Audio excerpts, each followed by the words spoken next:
Okay, road test tip dito sa Canada. Speed limit marker. Paano nga ba ipa-follow? Bago dumating na marker or paglagpas ng marker? Well, depende yan sa situation. Kung decreasing or increasing speed.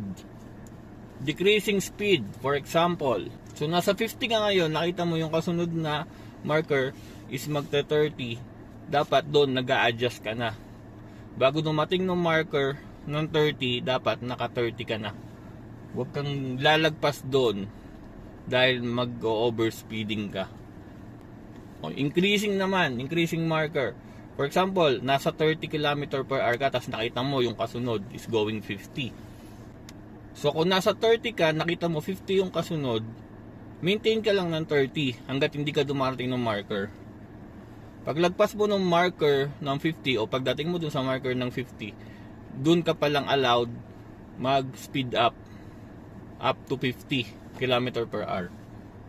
Kasi again, pag pinalo mo agad yung kotse mo na nasa 30 ka pa lang at di ka pa dumarating dun sa marker ng 50, mag-overspeeding ka. At tandaan nyo, dito sa Canada, ang road test, overspeeding is an automatic fail. See ya!